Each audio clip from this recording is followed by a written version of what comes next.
passado para o seu filho, e ali ele era abençoado e seguido pelo Espírito, conduzido pelo Espírito, para que ele pudesse estar diante ali da lei de Deus, orientando o povo. Então, no tempo que estamos aqui, que nós lemos, o sumo sacerdócio já não era uma coisa mais vitalícia. O cargo era uma escolha que também passava ali pelas decisões de Roma, porque o sumo sacerdote ele fazia uma espécie de interlocução entre o reino e o povo. Era como se fosse um mediador.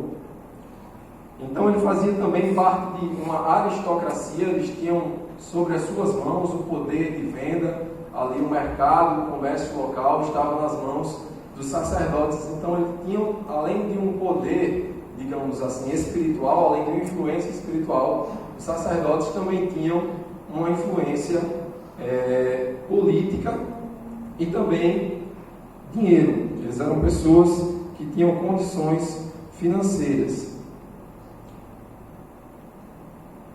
E havia ainda nesse pessoal uma ligação ainda que de muito interesse entre essa casta sacerdotal e o trono de César, através do Herodes da época. E o Herodes, que era da época aqui que nós lemos, nós vimos que se chamava Ananias.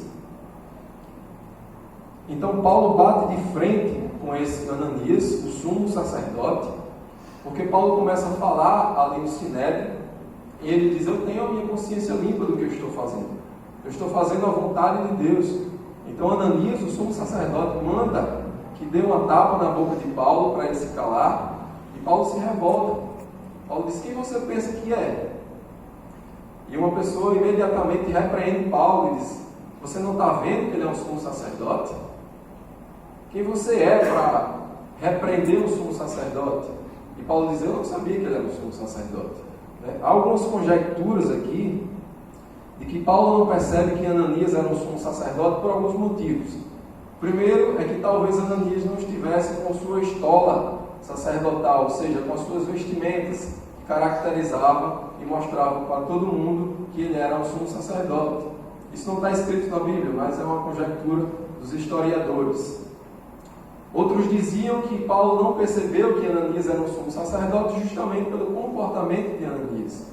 Um comportamento que não era digno de um sumo sacerdote. Paulo não havia feito nada, estava apenas fazendo a sua tese ali diante do Sinédrio, e de imediato Ananias ordena que alguém bata na cara de Paulo, bata na boca de Paulo. Por isso Paulo se revolta. Há um historiador chamado Flávio José. Ele é um historiador romano, judeu, não cristão, que é uma das grandes fontes de conhecimento do primeiro século, estudado até hoje no seminário e em muitos outros cursos de teologia. Então Flávio José, ele escreve que Ananias, eu vou ler aqui, isso é um escrito de Flávio José, eu transcrevi aqui. Ele diz: Ananias foi constituído como sumo sacerdote em 48 depois de Cristo. Ele perdeu o cargo por causa do conflito sangrento que surgiu entre os judeus e os samaritanos, e por isso o regente da Síria, o Mídio Quadrato, o enviou ao tribunal império em Roma. Depois de tornar Jerusalém, tornou-se aos poucos o mais rico e poderoso entre os sumos sacerdotes. Joséfo ainda afirma que ele era filho de Nepedaeus.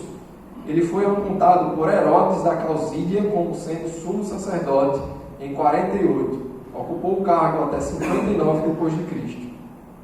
Era conhecido pela sua má fama de violência, era rico, influente, a sua ganância o tornou impopular junto ao povo, e quando houve a revolta dos judeus contra Roma, ele morre assassinado por volta de 66 depois de Cristo.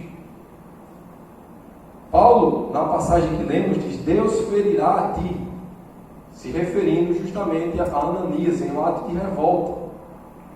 Talvez Paulo aqui estivesse profetizando, não sei, porque Ananias de fato morre posteriormente assassinado.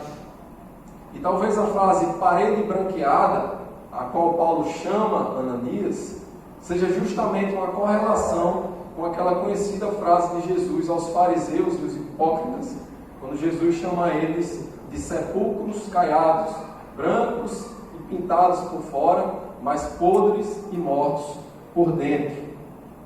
Paulo está mais uma vez enfrentando aqui a oposição da religião. A religião pode se tornar um ambiente muito violento e competitivo dentro das próprias igrejas evangélicas. E você sabe do que eu estou falando. Eu não estou me referindo aqui sobre a nossa fé, não estou referindo-me a Cristo, não estou falando de Deus, nem estou falando do Evangelho. Eu estou falando de um sistema feito por homens que opera a fé. Um sistema chamado religião, que opera os seus ritos, ordenamentos, estruturação e hierarquia, ditando como a religião deve prosseguir. E essa religião é, por vezes, completamente antagônica a Cristo, ou seja, completamente oposta a Cristo. Essa religião judaica que remonta aos tempos de Moisés, do Deus que dizia que Israel iria ser luz para o mundo, do Deus que estabelece várias leis protetivas para os pobres, em que Ele libera para que os pobres peguem os restos da colheita, da plantação dos mais ricos, dos que tinham mais condição, do Deus que protegia as viúvas, os órfãos, os apátridas, aqueles que não tinham pátria, aqueles que eram estrangeiros, de um Deus misericordioso e de um Deus justo, acima de tudo, justo.